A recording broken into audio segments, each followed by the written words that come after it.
अंत भला तो सब भला। रोली की शादी उसके माँ बाप एक आलसी लड़के से करा देते हैं। चलो, रोली की शादी हुई और हमने गंगा नहाई। और क्या, बेटियां तो होती ही हैं बोझ। हाँ, पर अब क्या चिंता, उतार तो दिया बोझ तुमने। अब वो लोग समझे। ससुराल में रोली का पति कहता है। देखो, मैं कोई काम नहीं करता। ये बात तुम्हारे मम्मी पापा को बता दी थी मैंने। अब जो किराया आता है दुकान का, उसी से घर का गुजारा करना है। कभी भूल से भी कोशिश ना करना किसी चीज की डिमांड की। क्या मम्मी पापा को पता था कि आप कोई काम नहीं करते? और क्या, बड़े अच्छे से पता था। उन लोगों को तो तुम बोझ लगती थी। बोल रहे थे कि बस शादी कर लो, और कोई मतलब नहीं है। रोली को यह सुनकर बहुत गुस्सा आता है, लेकिन करती भी तो क्या, क्योंकि वो जानती थी कि उसके माता पिता ऐसे ही हैं। जैसे तैसे रोली दिन काट रही थी। रोली को एक प्यारी सी बेटी होती है। धीरे धीरे वो बड़ी होती है और उसके साथ उसकी जरूरतें भी बढ़ती जाती है। सुनिए जी, अब तो सिमी बड़ी हो रही है, उसका स्कूल में दाखिला कराना है। मैंने अब तक तो जैसे तैसे समय काट लिया, लेकिन मैं बच्ची की परवरिश में कोई कमी नहीं रखूंगी।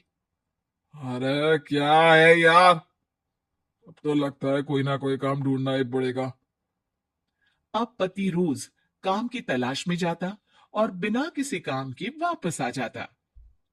रोली समझ जाती है कि पति के अंदर अब काम करने की क्षमता नहीं है।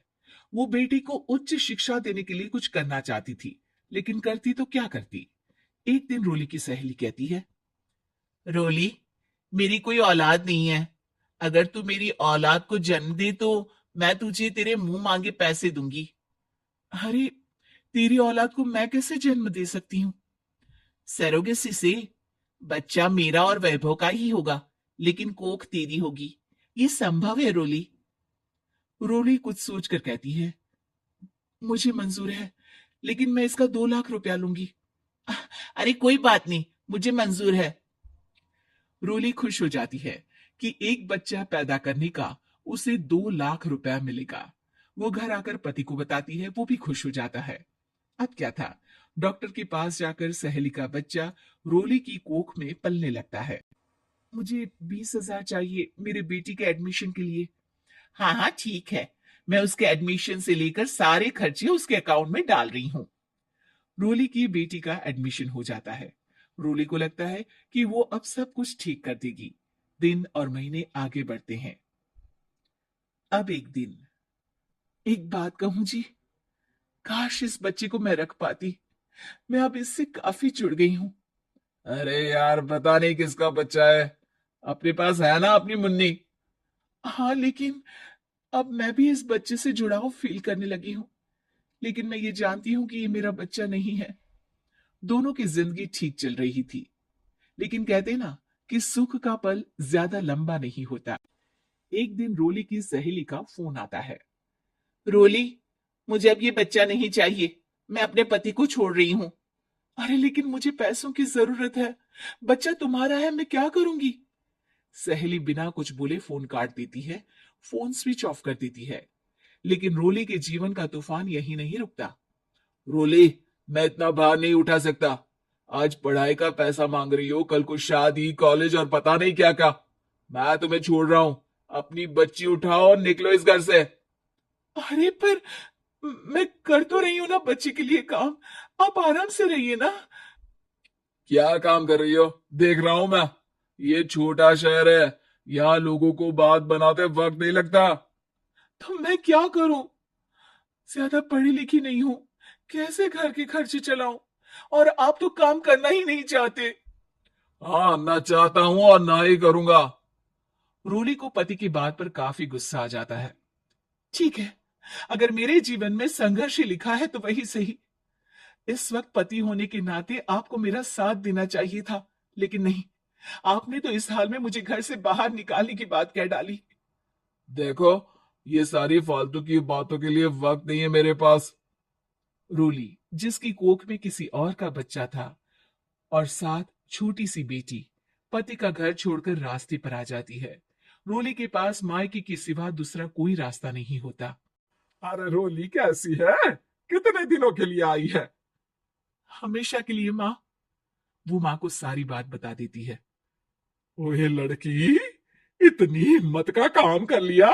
अरे ना ना, यहाँ कोई जगह नहीं है। तुम तो अपना बोरिया बिस्तर उठाओ और निकलो यहां से। रोली के पास अब मायके का रास्ता भी नहीं बचता। वो चुपचाप बच्ची को लेकर जा रही थी कि उसे दर्द होता है और वो डॉक्टर के पास चली जाती है। और फिर वहां वो एक प्यारे से बेटे को जन्म देती है। कितना प्यारा है। कितने अभागे हैं इसके माँ बाप जो इसके पैदा होने पर भी नहीं है। तभी वहां डॉक्टर आ जाती है। रोली, बच्चे के पिता तुमसे मिलना चाहते हैं।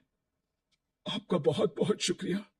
मैं इस बच्चे को पालूंगा, भले ही इसकी मां ने इसे छोड़ दिया हो, पर मैं अपनी जिम्मेदारी निभाऊंगा। तो क्या आप मुझे इसके पैदा करने के लिए जिन पैसों की बात हुई थी वो भी देंगे? हाँ, और साथ ही आप चाहे तो मेरे घर में रहकर मेरे बच्चे की देखभाल भी कर सकती हैं। मैं उसके लिए आपको सैलरी दे दिया करूंगा। रोली को लगता है कि जैसे भगवान ने उसके लिए सुकून का रास्ता खोल दिया।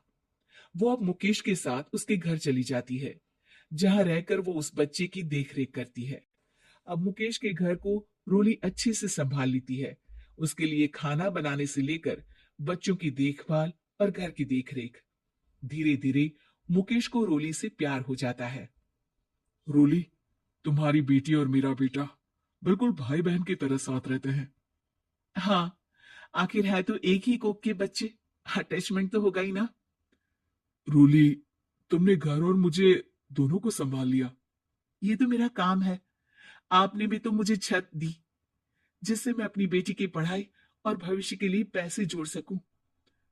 अब रोली, क्या तुम मुझसे शादी करोगी? अब मैं जानता हूं तुम्हारी भी शादी कुछ खास अच्छी नहीं रही। रोली को मुकेश की बात ठीक लगती है।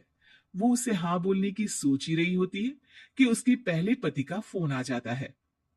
रोली, मैं बहुत परेशान हूं। मेरा एक्सीडेंट हो गया है। मैं चाहता हूं तुम वापस आ जाओ। रोली को पुराने पति की चिंता होने लगती है। वो सोचती है कि वो क्या कर रही थी। हाँ हाँ, ठीक है, मैं आ रही हूँ। हाँ रोली, आ जाओ, लेकिन बच्ची को कहीं हॉस्टल में छोड़कर आना, क्योंकि मैं नहीं चाहता कि हम लोगों के बीच फिर से वो सारी बातें हो। रोली को समझ आ जाता है कि पति आज भी सुधरा नहीं है। वो पति के पास जाने से इनकार कर मुकेश को हाँ कर देती है।